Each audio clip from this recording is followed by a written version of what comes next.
Hello दोस्तों, आज मैं आपके सामने में मेडिवल इंडिया से संबंधित एक इम्पॉर्टेंट टॉपिक जिसका शीर्षक है किंगसिक थ्योरी ऑफ अलाउद्दीन खिलजी। इनका पीरियड 1296 एडी से लेकर 1316 एडी तक रहा है और मध्यकालीन भारत में इनका स्थान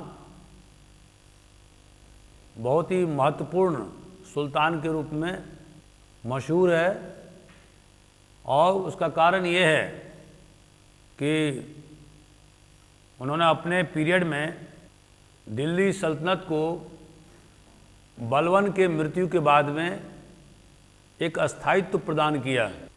जैसा कि आप जानते हैं कि बलवन ने ब्लड एंड आयरन की पॉलिसी अख्तियार किया था और लगभग 40 साल तक नायब सुल्तान और उसके बाद में सुल्तान बनने के बाद में दिल्ली सल्तनत पर काबिज होकर के उन्होंने दिल्ली सल्तनत को मजबूत करने का काम किया। लेकिन जब बलवन की मृत्यु हुई उसके बाद में उनके सक्सेसर्स सभी कमज़ोर निकले और बाद में जलालुद्दीन खलजी ने, जो कि एक important military commandant north western area में था, उसने दिल्ली सल्तनत पर कब्जा कर लिया और इनका जो पीरियड है वो 6 साल तक चला। मतलब 1290 ईस्वी से लेकर के 1296 ईस्वी तक। लेकिन अलाउद्दीन खलजी जो जलालुद्दीन का भतीजा था और साथ ही वो दामाद भी था, उस समय में इलाहाबाद करा का गवर्नर था और उसने देवगिरी जाकर के, दक्षिण भारत में देवगिरी जाकर के वहाँ से काफ़ी धन लूट करके लाया था, जो यादव डायनेस्टीज की राजधानी थी। और उसी धन को प्राप्त करने के लिए जलालुद्दीन को वहाँ जाना पड़ा और वहाँ पर अलाउद्दीन ने उनको ट्रैप किया और उसे ख़त्म कर दिया। और इसके बाद में अलाउद्दीन खिलजी 1296 एडी में दिल्ली के तख्त पर सुल्तान के रूप में आसीन हुआ। इसका पीरियड 20 साल का है, 1296 से लेके 1316 ईस्वी तक। दोस्तों, अलाउद्दीन खिलजी के बारे में बहुत सारे इतिहासकारों ने अनेक प्रकार के मत व्यक्त किए हैं। जैसे कि V.A. स्मिथ ने कहा कि he was a savage tyrant, मतलब सेवेज मतलब असभ्य, टायरेंट मतलब निर्दयी शासक। तो लेकिन जो लेनपुल या अन्य इतिहासकारों ने ये बताया है कि समय की परिस्थितियों को देख करके और जिस तरह से उस ज़माने में षड्यंत्र किए जाते थे, सुल्तान को मार दिया जाता था, नोबिलिटी हमेशा षड्यंत्र में लगा रहता था, तो और जगह जगह रिवोल्ट होते रहते थे। तो ऐसी परिस्थिति में अलाउद्दीन को बहुत ही सख्त पॉलिसी अख्तियार करना पड़ा। तो दोस्तों, सबसे पहले तो हम देखेंगे कि जो किंगसिक थ्योरी ऑफ अलाउद्दीन का जो इम्पोर्टेंट जो इंग्रेडिएंट है वो क्या क्या है। कि वो एक डिस्पॉट था, क्रूर तानाशाह था, वो डिवाइन ओरिजिन ऑफ किंगशिप में विश्वास करता था, वो पूरे विश्व को जीतना चाहता था और इसके अलावा वो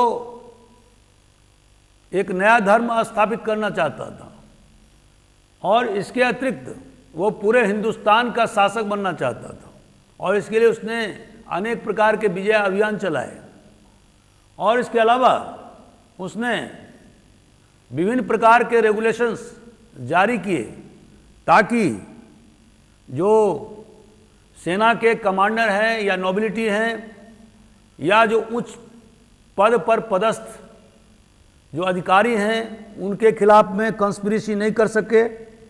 और इसके अलावा जिस तरह से मंगोल का आतंक उत्तर पश्चिम भारत में चल रहा था उससे मुकाबला करना भी अलाउद्दीन की पॉलिसी का एक अहम हिस्सा था।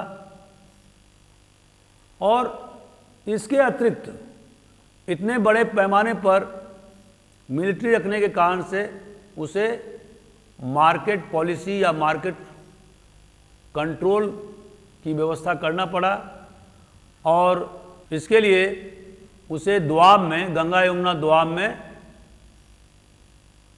बहुत सारे कृषि में सुधार के कार्यक्रम करना पड़ा।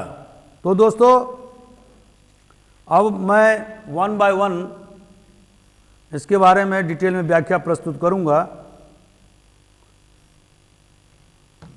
कि सबसे पहले अलाउद्दीन 1296 में सुल्तान होने के बाद उसने क्या क्या काम किए। तो सबसे पहले जो उनका काम जो था वो था कि उसका ये मानना था कि सुल्तान सर्वोपरि है। वो चीफ मिलिट्री कमांडर है, चीफ न्याय करता है, मतलब सारी शक्तियां उसमें निहित है और उस पर किसी प्रकार का कोई कानूनी बंदिश नहीं है, क्योंकि उसका जो कथन है, उसके जो काम है वही कानून है और कोई भी व्यक्ति उसके आदेश को रोकने के लिए सक्षम नहीं है। वो ये कहता था कि उसे ये नहीं पता है कि डे ऑफ जजमेंट के समय में मैंने क़यामत के दिन उसके साथ में क्या होगा, लेकिन वो जो भी कर रहा है वो अपने कॉन्साइंस के विवेक के आधार पर कर रहा है और जो जनता के हित में या सल्तनत के हित में जो भी होगा उसको मद्देनजर रखते हुए काम कर रहा है, इसलिए उस पर किसी प्रकार का कोई रुकावट नहीं है। दूसरा कि सुल्तान जो है वो क्रिएशन ऑफ गॉड है। जैसा कि आपको मैंने पहले के लेक्चर में बताया था कि डिवाइन ओरिजिन ऑफ किंगशिप की शुरुआत हिंदुस्तान में कुषाणों के हिंदुस्तान में आगमन और ख़ास करके कनिष्क के आगमन से होता है और हमारे देश के राजा महाराजाओं ने, सुल्तानों ने चाइनीज़ थ्योरी ऑफ किंगशिप, जहाँ पर डिवाइन ओरिजिन ऑफ किंगशिप ही वो मानते हैं, उसको बोरो किया था। पहले उसको कुषाण शासकों ने बोरो किया और बाद में हिंदुस्तान के सारे राजे महाराजाओं ने इस प्रिंसिपल को बोरो किया था। तो इस प्रिंसिपल का आधार क्या है कि किंग इज या king was god's representative on the earth, मतलब ईश्वर का प्रतिनिधि है। जो राजा है वो इस संसार में, इस पृथ्वी पर ईश्वर का प्रतिनिधि है। और इसके बाद किंग के ऑथोरिटी को चैलेंज नहीं किया जा सकता है, मतलब वो निरंकुश है, वो एब्सोल्यूट है। और कि राजा का जो वर्ड है, जो शब्द है, वही कानून है। और हालांकि उस ज़माने में भी अलाउद्दीन के साथ में बहुत सारे एडवाइज़र उनके हुआ करते थे, लेकिन the sultan was not bound to accept the advice of his advisers या मिनिस्टर्स। इसका मतलब क्या हुआ कि सुल्तान पर किसी प्रकार का कोई बंदिश नहीं है। एक और इम्पॉर्टेंट जो एस्पेक्ट है अलाउद्दीन खिलजी का, वो क्या है, जैसे कि मैंने पूर्व के वीडियो में बताया था आपको कि पूरे सल्तनत पीरियड के दरमियान सभी सुल्तान ने कैलिफ से, माने बगदाद के खलीफा से, बाद में इजिप्ट के खलीफा से, उन्होंने लेटर ऑफ इन्वेस्टिचर प्राप्त किए थे। इसका मतलब क्या होता था हर सुल्तान सल्तनत पीरियड में ये चाहता था कि उसका जो शासन है उसको मान्यता, ये लेजिटिमेसी प्रदान किया जाए। और वो कहाँ से प्रदान होगा? खलीफा से। आप जानते हैं कि इस्लामिक वर्ल्ड में खलीफा, जिसको अंग्रेजी में कैलिफ बोलते हैं, सबसे पहले उसका उदय मोहम्मद साहब की मृत्यु के बाद में कैलिफेट का उदय हुआ। और सबसे पहला जो खलीफा था अबू बकर। और 4 खलीफा इस पीरियड में अली तक इसका राजधानी था मदीना में, उसके बाद में फिर राजधानी हुआ डेमस्कस में, उसके बाद में फिर बगदाद में।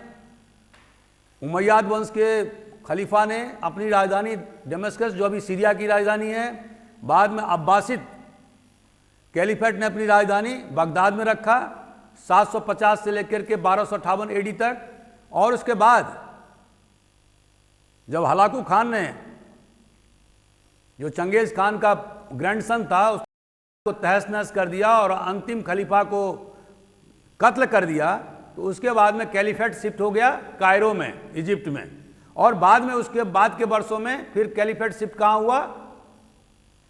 कुस्तुनतुनिया में, कॉन्स्टेंटिनोपुल में, ओटोमन सुल्तान के पास में। और वो कैलिफेट 1923 ईस्वी तक चला। और फर्स्ट वर्ल्ड वॉर के बाद में इसको मित्र राष्ट्र ने इस संस्था को समाप्त कर दिया। ये तो बेसिक बात हुई। उस पीरियड में कैलिफेट का बहुत ही ज़्यादा धार्मिक और राजनीतिक अधिकार होता था, क्योंकि उसमें धार्मिक और पॉलिटिकल पावर दोनों का कॉम्बिनेशन था। उसको खलीफा कहते थे, जो मुस्लिम वर्ल्ड का एक छत्र नेता होता था, जिसमें कि पॉलिटिकल और रिलीजियस दोनों पावर कंबाइंड होते थे। और आपने एक वर्ड सुना होगा, उम्मा। इसको बोलते हैं मुस्लिम ब्रदरहुड, माने सारे देश के मुसलमान एक दूसरे के दोस्त भाई हैं। और सारे मुस्लिम जगत के जो हेड हैं वो कौन है? खलीफा। ये इन थ्योरी इस्लामिक जगत में हमेशा चलता रहा है। तो दोस्तों, इसीलिए सारे सुल्तानों ने अपने लेजिटिमेसी को स्थापित करने के लिए जनता की निगाह में और खलीफा के निगाह में वो लेटर ऑफ इन्वेस्टिचर प्राप्त करता था, मतलब मान्यता प्राप्त करता था। हालांकि इसका ज़्यादा महत्व तो नहीं होता था, क्योंकि जो सुल्तान होता था वर्चुअली वही शासक होता था, लेकिन वो अपने आप को खलीफा का डिप्टी कहता था। लेकिन दोस्तों, अलाउद्दीन ने क्या किया? अलाउद्दीन ने पूरी तरह से अपने पूर्व सुल्तान की नीति को खत्म कर दिया। माना अल्तमस और बलबन और जलालुद्दीन खिलजी, जो 3 इंपॉर्टेंट सुल्तान हुए उनके पीरियड से पहले, उन्हें क्या किया? खत्म कर दिया। उन्होंने कहा कि कैलिफ से या खलीफा से किसी प्रकार का इन्वेस्टिचर लेने की जरूरत नहीं है। और सुल्तान जो है वो ऑल इन ऑल है, वो रिलीजन मामले में भी ऑल इन ऑल है। इस तरह से जैसे कि अलाउद्दीन खिलजी ने क्या किया, उनके पहले वाले पीरियड में आप देखेंगे कि बहुत सारे उलेमा या मुल्ला या मौलवी या काजी, ये सारे शासन व्यवस्था में बहुत ही इम्पॉर्टेंट फंक्शनरी के रूप में काम करते थे। और उनका बहुत ज़्यादा शासन व्यवस्था में और धार्मिक व्यवस्था में बहुत ज़्यादा महत्व रहता था। लेकिन अलाउद्दीन ने क्या किया? अलाउद्दीन ने उलेमास को, काजी को, मुल्ला को, मौलवी को, उनको सबको हाशिए पर पहुंचा दिया। उनका राजकाज में किसी प्रकार के दखल को पूरी तरह से खारिज कर दिया। तो एक इंपॉर्टेंट ये फैक्टर है। तीसरा जो इंपॉर्टेंट जो इनके किंगशिप का एस्पेक्ट है वो क्या है? Desire to conquest world. Alauddin चाहता था कि पूरे विश्व में उसका हुकूमत हो, और इसके लिए वो तैयारी करना भी प्रारंभ कर दिया था। लेकिन दिल्ली का कोतवाल एन उल मुल्क, उस जमाने में दिल्ली का कोतवाल बहुत ही इंपॉर्टेंट फंक्शनरी होता था सल्तनत का। बाद में कोतवाल वर्ड जो है वो एक थाने तक सीमित हो गया। आप देखते होंगे कि अभी भी बहुत सारे शहरों में जो मुख्य जो थाना होता है उसको कोतवाली बोलते हैं, और जो उसका जो हेड होता है उसको कोतवाल बोलते हैं।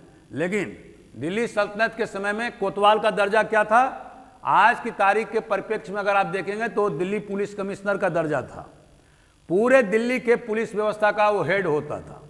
तो कोतवाल का पद बहुत ही इंपॉर्टेंट पद था, और इसका जो हेड था उस जमाने में वो था ऐन उल मुल्क। और उसने क्या कहा?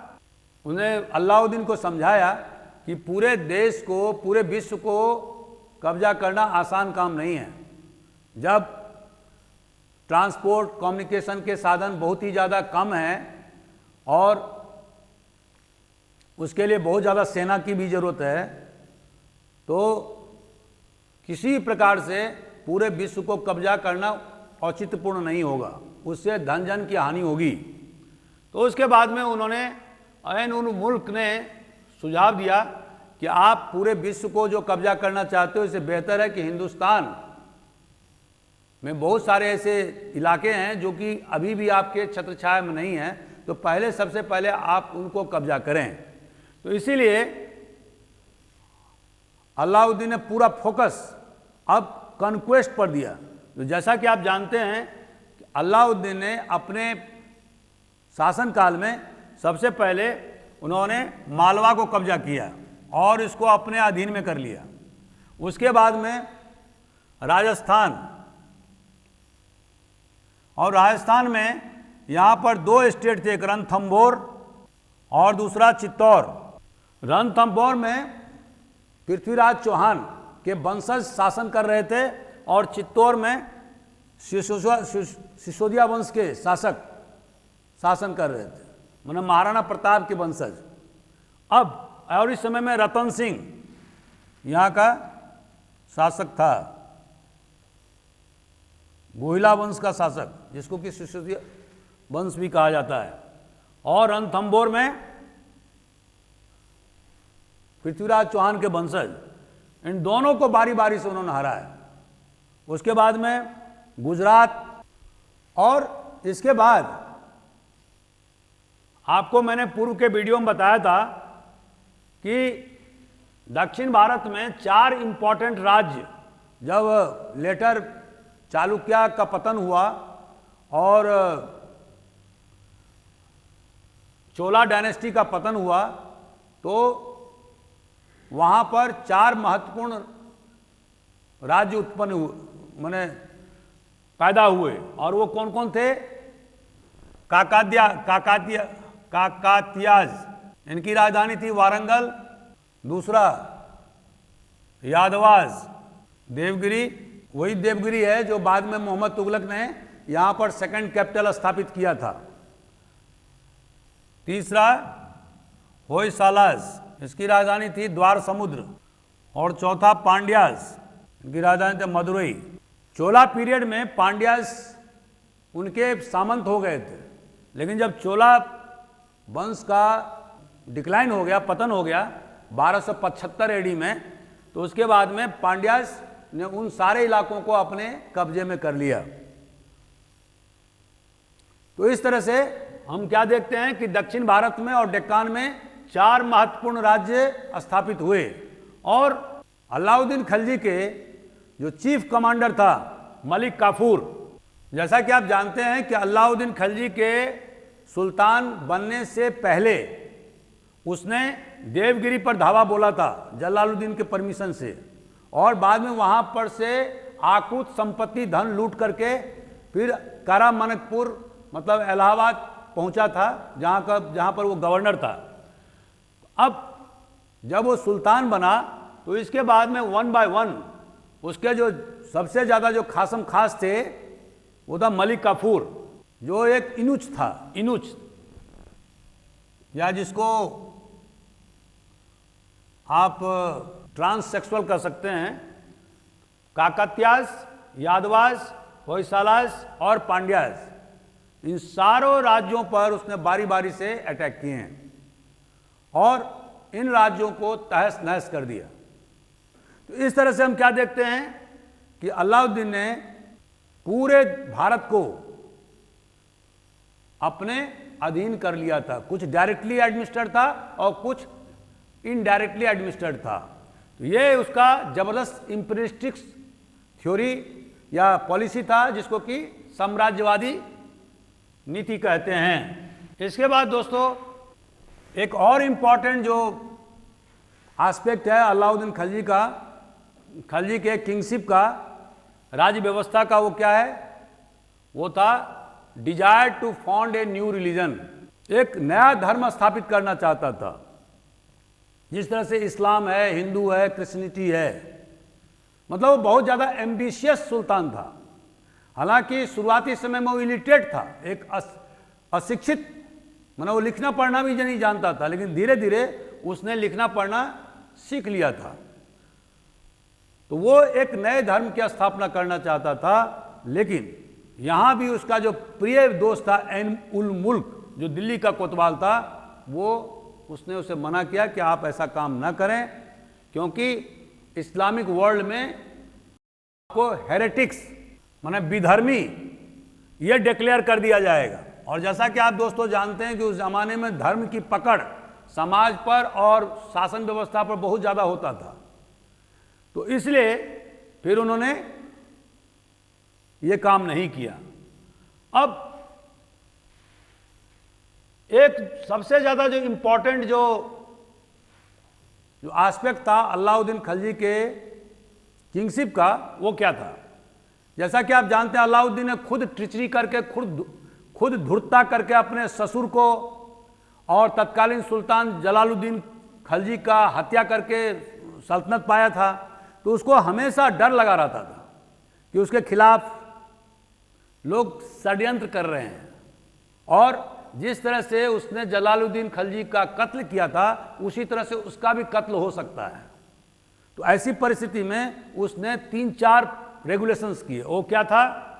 पहला, उसने टोटल बैन, उनके जो खासम खास जो नोबिलिटी थे, जो इंपॉर्टेंट नोबल्स थे, जो शासन या राजकाज करते थे, तो उनके गैदरिंग पर, इकट्ठा होने पर, उनके द्वारा किसी प्रकार के फेस्टिविटीज पर या त्यौहार मनाने पर, माने इकट्ठा त्यौहार मनाने पर, इंडिविजुअल तो कर सकते हैं, तो उस पर पूरी तरह से उन्होंने बैन लगा दिया, मतलब पाबंदी कर दिया।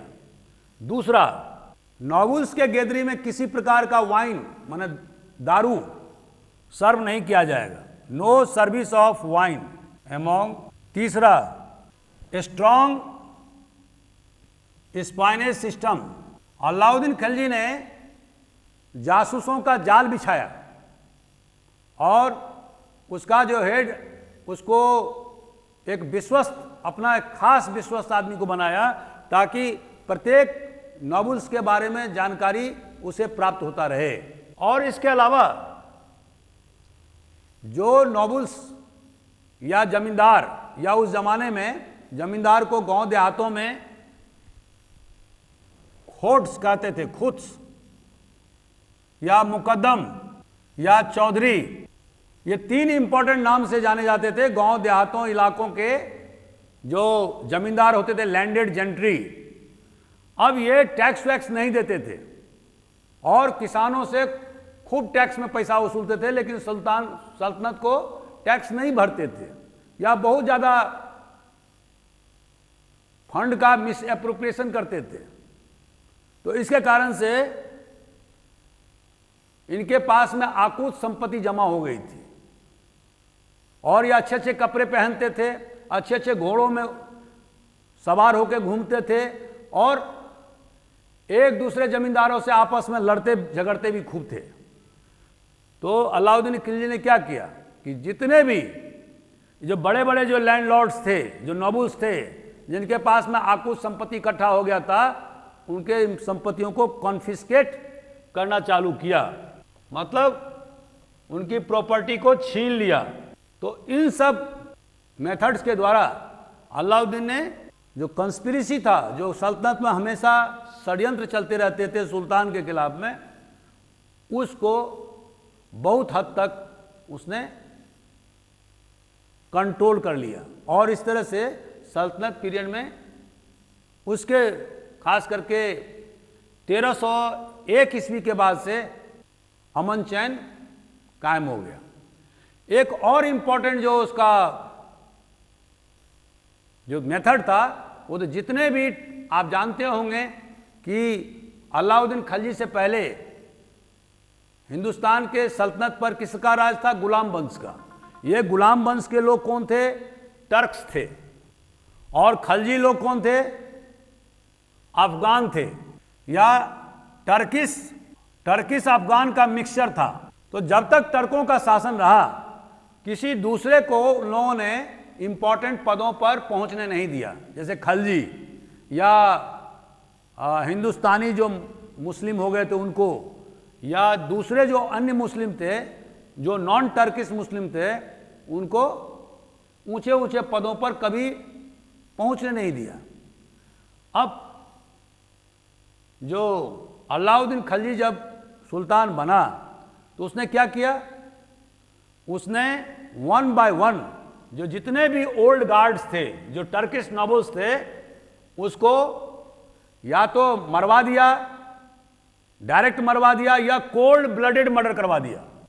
और इसके बदले में नए नए दूसरे नॉन टर्किश टर्क्स को माना अफगान नॉबल्स में भर्ती करना चालू किया, ताकि जो टर्किश नॉबल्स का जो एकाधिकार था शासन व्यवस्था पर, उसको कमजोर किया जा सके। लेकिन दोस्तों, इसका प्रभाव क्या हुआ? इसका प्रभाव यह हुआ कि अलाउद्दीन खिलजी जब तक जीवित रहा तब तक तो सब शांत रहे, लेकिन जो ही अलाउद्दीन खिलजी की मृत्यु हुई 1316 एडी में, उसके बाद में उनके बच्चों के साथ में ये लोग जो नए नोबल्स थे, उन्होंने बहुत ही क्रूरतापूर्ण व्यवहार किया और बारी बारी से उनके सारे बच्चों को मौत के घाट उतार दिए। और जो मलिक काफूर, जो उनका खासम खास था, उसने भी उनके बच्चों के साथ में गद्दारी किया, उसे ब्लाइंड कर दिया, उसको मर्डर कर दिया, और फिर मलिक काफूर को ही दूसरे नोबल्स ने भी मार दिया। तो लॉन्ग टर्म में ये थोड़ा नुकसानदायक हुआ।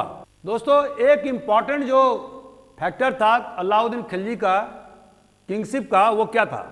जैसा कि आप जानते हैं कि अल्तमश के समय में और बलबन के समय में, जलालुद्दीन खिलजी के समय में मंगोलों का बार बार आक्रमण हिंदुस्तान पर हुआ।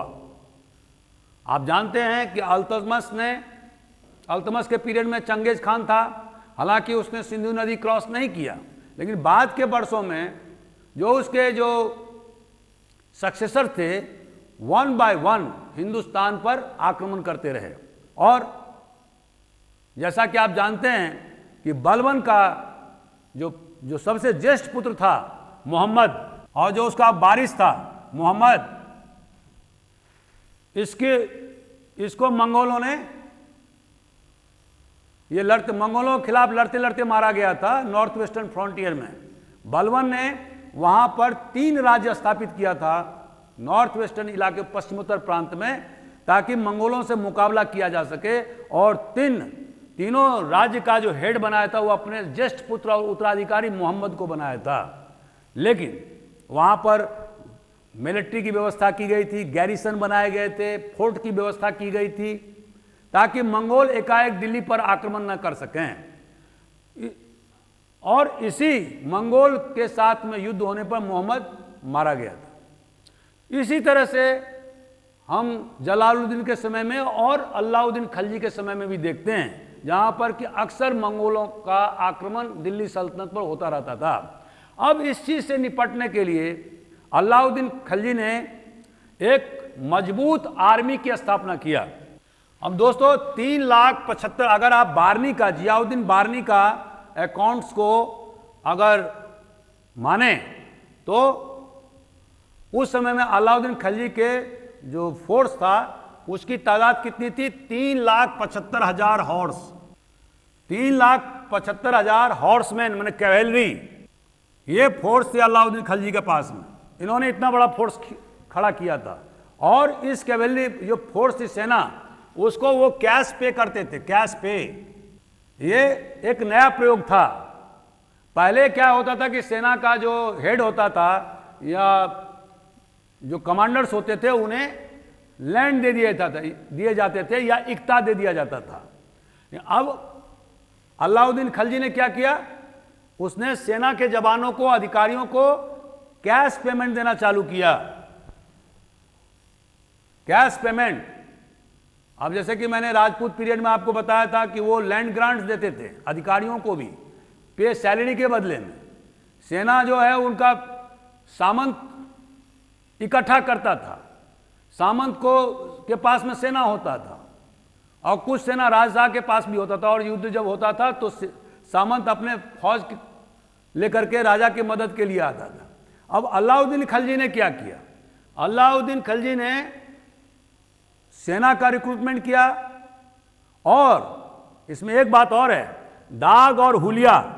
दाग मतलब बॉस दोस्तों क्या होता है, दाग मतलब ब्रांडिंग ऑफ हॉर्स, एक प्रकार के सल्तनत के निशान हरे दागे जाते थे ताकि जो सेना के अधिकारी हैं वो घोड़े को बदल न सकें। और दूसरा हुलिया, मतलब जो भी कैवेलरी मैन होता था उसका डिस्क्रिप्टिव रोल, माना उनका पूरा विवरण तैयार किया जाता था, जिसको बोलते थे हुलिया। अब ये दाग और हुलिया का सिस्टम बाद के समय में शेरशाह के द्वारा और अकबर के द्वारा अपनाया गया। ये दाग और हुलिया, ये दो इंपॉर्टेंट उन्होंने इनोवेशन अब मिलिट्री में लागू किया। तीसरा, कैश पेमेंट देना जारी किया। तो इसका परिणाम क्या हुआ,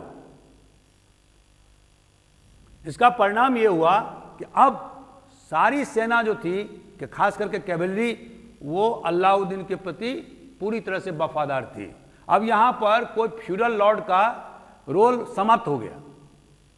सामंतों का जो भूमिका थी राजपूत पीरियड में, और मिलिट्री गवर्नर्स जो अल्तमस और बलबन के समय में थे, उनकी जो भूमिका थी उसकी भूमिका समाप्त कर दिया। किसने, अलाउद्दीन खिलजी ने, क्योंकि डायरेक्ट रिक्रूटमेंट के द्वारा, दाग और हुलिया सिस्टम के द्वारा उन्होंने स्टैंडिंग आर्मी 3,75,000 की फौज खड़ा किया, जो दिल्ली में और जो इंपॉर्टेंट जो सल्तनत के जो इलाके थे, जो टाउन थे, शहर थे, वहां पर उनको स्टेशन किया गया, उनको वहां पर तैनाती की गई। और इस तरह से अलाउद्दीन ने जो मंगोल का जो आतंक था उस आतंक को खत्म किया। अब दोस्तों, अलाउद्दीन खिलजी अपने सेना के जवान को या कैवेलरी मैन को कितना पैसा देता था? अगर एक जवान या कैवेलरी मैन, उसके पास में अगर एक घोड़ा है तो उसके टोटल जो पूरे साल का जो आमदनी था, मैंने सैलरी था, वो कितना था? 234 टंका। और इसी में उसे पूरे साल अपना और घोड़े की देखभाल करनी होती थी। अगर किसी कैवेलरी मैन के पास में एक एक्स्ट्रा घोड़ा होता था तो उसमें 78 टंका और जोड़ दिया जाता था। इस तरह से 312 टंका, माना 1 कैवेलरी मैन विथ 2 हॉर्सेस का जो तनख्वाह था वो 312 टंका होता था पर ईयर। तो ये तनख्वाह कोई कम नहीं था। अगर अकबर के पीरियड में जो 200 वर्षों के बाद में आप देखेंगे तो इतना ही था, लगभग 240 टंका अकबर देता था। जबकि अकबर के पीरियड आते आते जो महंगाई था बहुत आगे बढ़ गया था। तो इसका रीजन क्या था? ये रीजन ये था कि वर्चुअली जो कैवेलरी मैन होता था सल्तनत पीरियड में, ही वॉज परफेक्ट जेंटिलमैन। वो समाज का एक बहुत बड़ा ओहदेदार व्यक्ति होता था। आज की तारीख में आप उसका इक्वेट कर सकते हैं हायर मिडिल क्लास। तो उस हिसाब से उनका तनख्वाह कम था। लेकिन अगर वो ज्यादा तनख्वाह अगर देते तो क्या होता? सल्तनत की जो ट्रेजरी है वो पूरी तरह से खत्म हो जाती। तो उसके लिए उन्होंने क्या किया? उन्होंने मार्केट रेगुलेशन की व्यवस्था किया। अब मार्केट रेगुलेशन क्या था कि प्राइस कंट्रोल एक तो उन्होंने ये कहा कि जो किसानों से जो भी हम रेवेन्यू लेंगे वो मैंने टैक्स लेंगे वो कैश में होगा, और ये कैश अगर कैश में होगा तो किसान को अपना उपज बेचना होगा, और उपज बेचने के लिए किसान को किस पर निर्भर रहना पड़ता था? उस समय के जो व्यापारी होते थे उस पर, और ये व्यापारी को उस जमाने में बंजारा कहा जाता था, जो एक जगह से दूसरे जगह सामानों की खरीदारी करते थे। एक तो ये था। अब इसका दोस्तों प्रभाव क्या पड़ा? किसान को अपने अनाज को यदि बेचना पड़ा तो, और उसको कैश में लैंड रेवेन्यू या टैक्स सल्तनत को देना पड़ा, तो अब ये बंजारा उसके सामान को खरीदता था। और यही बंजारा दिल्ली में या टाउन में जहाँ पर की मार्केट की व्यवस्था थी, वहाँ पर एक फिक्स दाम में, जो कि सुल्तान के द्वारा फिक्स किया गया था, वहाँ पर वो अनाज को या अन्य सामानों को बेचता था। एक और काम किया अलाउद्दीन ने, उन्होंने दोआब के क्षेत्र में किसी भी नोबल्स को या मिलिट्री कमांडर्स को इक्ता देने से मना किया। इक्ता, आप पहले के वीडियो में हम बता चुके हैं कि इसी इक्ता सिस्टम से बाद में प्रोविंसेस की उत्पत्ति हुई अकबर के पीरियड में। ये इक्ता सिस्टम क्या था? It was just a military governorship. जब मुसलमान हिंदुस्तान में आए तो उन्होंने इक्ता सिस्टम डेवलप किया। ये इक्ता सिस्टम में एक मिलिट्री गवर्नर और उसको एक एरिया दे दिया जाता था, जिसकी उस एरिया पर वो शासन प्रशासन करता था। बिकॉज आप दोस्तों जानते होंगे कि सल्तनत पीरियड में जो एडमिनिस्ट्रेशन का जो फैब्रिक था, जो ढांचा था, वो पूरी तरह से विकसित नहीं हुआ था। वो it was a military administration, और इस मिलिट्री एडमिनिस्ट्रेशन का जो हेड होता था वो प्रांतीय इक्तादार होता था। और इक्ता मतलब एक certain tracts of land controlled by particular इक्तादार्स, दैट वाज कॉल्ड इक्तादारी सिस्टम।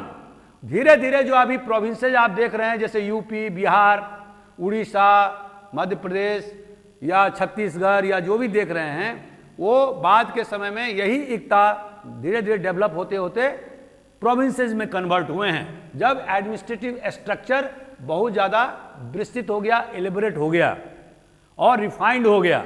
उस पीरियड में, सल्तनत पीरियड में, इसको इक्ता कहते थे। अब उन्होंने क्या किया अलाउद्दीन ने कि दोआब का क्षेत्र, जो आप जानते हो कि मोस्ट फर्टाइल इलाका है हिंदुस्तान का, गंगा यमुना के बीच का जो इलाका है, अब उस इलाके को उन्होंने क्या किया? किसी भी इक्तादार को इक्ता देने से मना कर दिया। और इन इलाकों में उन्होंने डायरेक्ट टैक्सेशन की व्यवस्था किया। Direct taxation based upon the measurement of land. और ये जो पद्धति है बाद में शेरशाह और अकबर ने इसको अख्तियार किया। Although during the period of Alauddin Khilji, it was a rudimentary experiment, not elaborate experiment, but later on it was copied or taken over by Sher Shah and Akbar when they introduced revenue reforms or land reforms in India, like दसाला system. आप हमारा Mughal politics से संबंधित video देखें, आपको उसमें detail जानकारी मिलेगी। तो दोस्तों उन्होंने क्या किया? पूरे लैंड को, दोआब के इलाके को क्या किया? Directly administered land. उस जमाने में डायरेक्टली एडमिनिस्टर्ड लैंड जो होता था उसको क्या बोलते थे? Khalisa. Those lands which were under the direct control of the sultan और the emperor, that were called Khalisa land. और इस खालिसा लैंड में उन्होंने दूसरा काम क्या किया?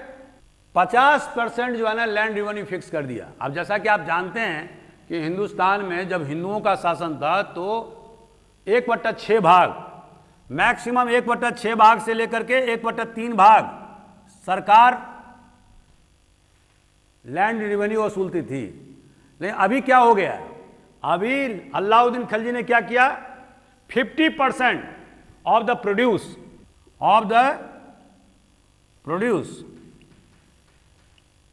ये सल्तनत का हिस्सा फिक्स कर दिया गया, और वो भी 50% किस चीज़ में? कैश में।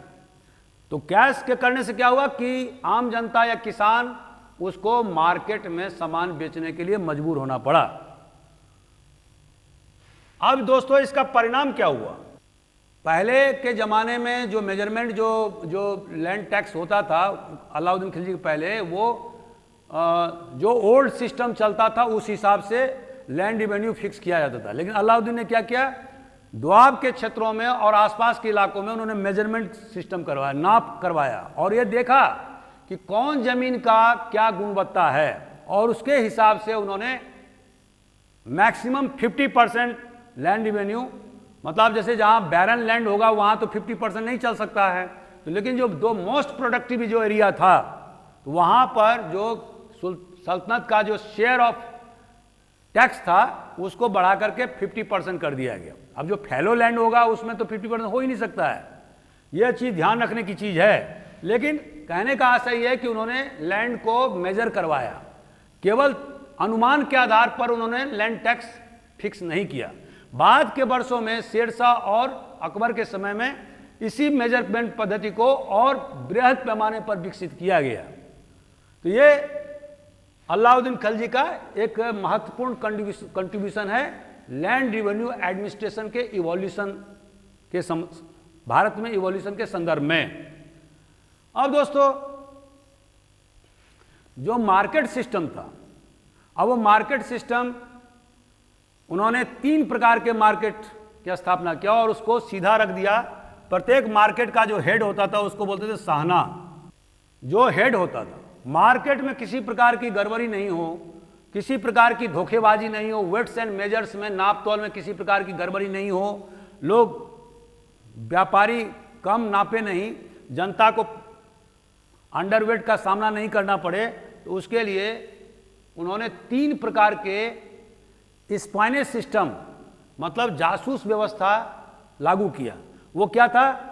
अब जैसे कि स्पाइनेज सिस्टम, अब एक जासूस के ऊपर जासूस, दूसरे ऊपर काउंटर जासूस, इस प्रकार के उन्होंने काउंटर जासूस सिस्टम लागू किया। और आप जासूसी के पद्धति में आप जैसे आप चाणक्य के समय में कौटिल्य के किताबों अर्थशास्त्र में जिस प्रकार से बृहद उसका विवरण देखने को मिलता है, राज प्रशासन चलाने के लिए अलाउद्दीन ने इसका जबरदस्त जासूसी सिस्टम को जबरदस्त इस्तेमाल किया है। और दोस्तों आप जानते हैं कि किसी भी देश के शासन प्रशासन चलाने के लिए जासूस सिस्टम जरूरी है। आज की तारीख में अगर उसे राजा को पता चलता रहता है कि देश में क्या क्या हो रहा है, कौन वर्ग के लोग उसके बारे में क्या सोच रहे हैं, कौन वर्ग जो है बहुत ज़्यादा असंतुष्ट है, कौन वर्ग संतुष्ट है, कौन उसके हिमायती हैं, कौन उसके विरोधी हैं, आगे घटना क्या होने वाला है, कहाँ कहाँ कंस्पिरेसी होने की संभावना है, ये सारी जानकारी राजा को मिलता है। और इसके बिना प्रशासन नहीं चलाई जा सकती है।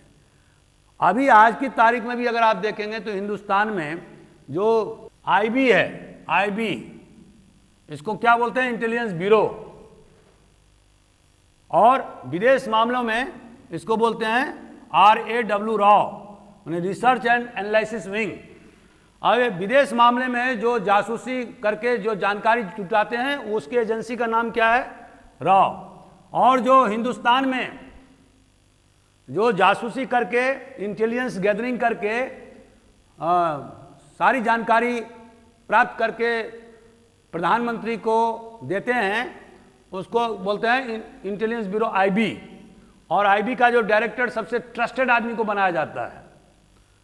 उसी तरह से विदेश मामलों में जानकारी प्राप्त करने के लिए रॉ भारत सरकार के तहत में काम करती है।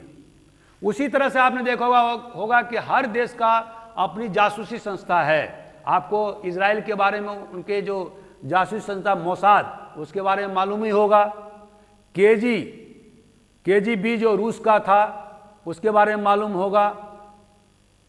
उसी तरह से ब्रिटेन का, अमेरिका का CIA आप जानते होंगे, बहुत ही ज़्यादा पावरफुल एजेंसी है जो विश्व के बहुत सारे देशों को, राजनीति को प्रभावित करती रही है। तो ये सारे जासूस उस जमाने में भी जो है अलाउद्दीन खिलजी ने इस जासूसी सिस्टम को अपने विरोधियों को सफाया करने में, विरोधियों के जो प्लॉट हैं उसकी पहले से जानकारी प्राप्त करने में, और इसके अलावा जो मार्केट में किसी प्रकार की कोई गड़बड़ी नहीं हो, इसीलिए उन्होंने एक स्ट्रॉन्ग स्पाइनेज सिस्टम की व्यवस्था किया। और जो मार्केट था वो 3 प्रकार के मार्केट थे, 3 प्रकार के कमोडिटी। एक तो फूड ग्रेन्स का मार्केट था, दूसरा फूड ग्रेन पर क्लॉथ, और दूसरा हॉर्सेस, और तीसरा जो लग्जूरियस गुड्स जिसका कि कंजम्पशन बड़े लोगों के द्वारा, नोबिलिटी के द्वारा किया जाता रहा है। तो फूड ग्रेन्स जो चावल है, दाल है, गेहूं है, इन सारे, या कपड़े हैं, इन सारे सामानों का मार्केट में दाम फिक्स कर दिया गया था। और उस ज़माने में जो नापने का जो एक पैमाना था वो क्या था, मन, जो हमारे देश में अभी भी चल रहा है। और अलाउद्दीन के समय में एक मन का जो आज के अगर आप उसको इक्वेट करेंगे तो कितना था, 14 किलो के लगभग। और 2 चीज़ आपको देखने में मिलेगा, एक जितल जो कॉपर क्वाइन होता था, और 48 जितल के बराबर में 1 टंका होता था। 48 जितल बराबर 1 टंका, माने रुपया, आज की तारीख में 1 टका, 1 टंका, ये सिल्वर क्वाइन। ये जितल जो है कॉपर का बना होता था। तो आप देखेंगे कि सारे सामानों के दाम अलाउद्दीन ने फिक्स कर दिए थे, और इसी फिक्स्ड दाम पर, कॉस्ट पर व्यापारी को सामान बेचना होता था। तो इसके कारण से दोस्तों क्या हुआ, हालांकि आर्मी जो था, कैवेलरी जो था, उनका वो परफेक्ट जेंटलमैन था। मतलब आज की तारीख के इक्वेट करेंगे, जैसे मैंने बताया, तो हाई मिडिल क्लास में उनकी गणना होती थी, तो उस हिसाब से तो बहुत कम था। लेकिन जब उन्होंने मार्केट को कंट्रोल कर दिया तो ये 234 टंका जो है वो एक कैवेलरी मैन के लिए काफी, एक बहुत बड़ी राशि थी। तो इसीलिए अलाउद्दीन ने मार्केट को रेगुलेट करना और प्राइसेस कंट्रोल करने का सिस्टम अपनाया। और इसके कारण से 1301 ईस्वी के बाद से मिलिट्री के द्वारा कभी भी अलाउद्दीन या सल्तनत के खिलाफ में कभी विद्रोह नहीं किए गए। तो दोस्तों, अगर आपको और कोई पॉइंट है तो आप जरूर पूछें।